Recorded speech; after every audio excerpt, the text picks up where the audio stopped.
Welcome back. Now, this is a makeup video for the trilogy of 3 styles Waltz and the rhythmic technique rubato. The first part today we'll be talking about the French or aka Parisian style Waltz. Some of you have already watched my part 2 about Viennese Waltz and Mazurka, as well as the part 3 where we developed and explored the rhythmic technique of rubato. So today let's trace back and find out what this most popular over the centuries that got really popular hot style that was originally and acclaimed in the land of France. The French or Parisian waltz is one of the best known dance forms in the world. People like it, people love it for its simplicity, straightforward, and its moving motivational rhythmic pattern. It is simple, again, to describe how it moves its beat. While we're dealing with Parisian or French waltz, we always put the downbeat or the accent on the first beat of the 3-note pattern. It sounds a little bit like this.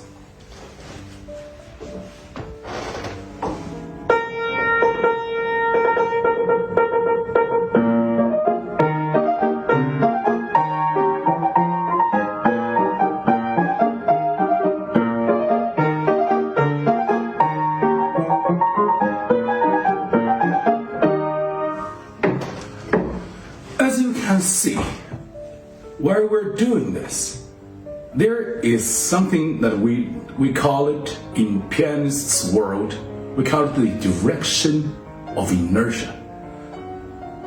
While some of the pieces, when we play, our hands are perfectly still and intact with the keyboard.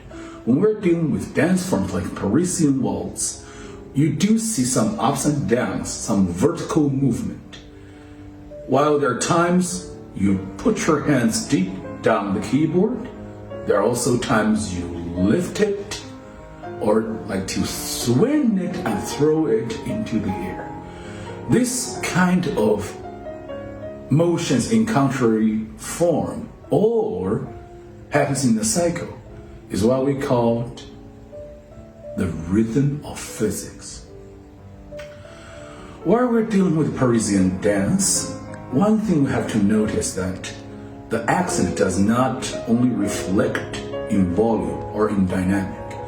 People have been doing that or neglecting the fact that rhythm or the weight has something more to do than just the volume. It also has something to do with how you sustain the note, how you reach down the note, and how you lift it off. So let me show you. If you look at me, whenever I'm doing the left hand, first of all, I apply this downward energy towards the keyboard and then swing it. Well, I hold it by my paddle and then swing it to the next chord where I use the same movement action and then lift it off. Down.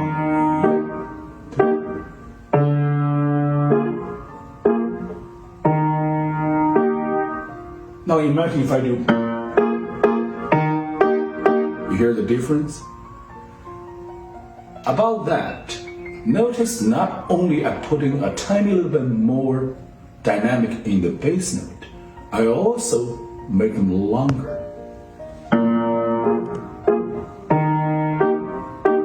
Sometimes even I don't put it too loud on the bass. The sound, the sustain of the note can give us a mental image that the first note is somewhat highlighted, and it gives you this great swinging rhythm of physics in your body and in your audience's image. Thank you for listening through my humble observation of the introduction of Parisian style waltz. We'll talk some more when we enter the next episode in the future. I would like to thank you again for subscribing my channel, and please share your comments, and I'll see you in my next one. Have a good day. Bye.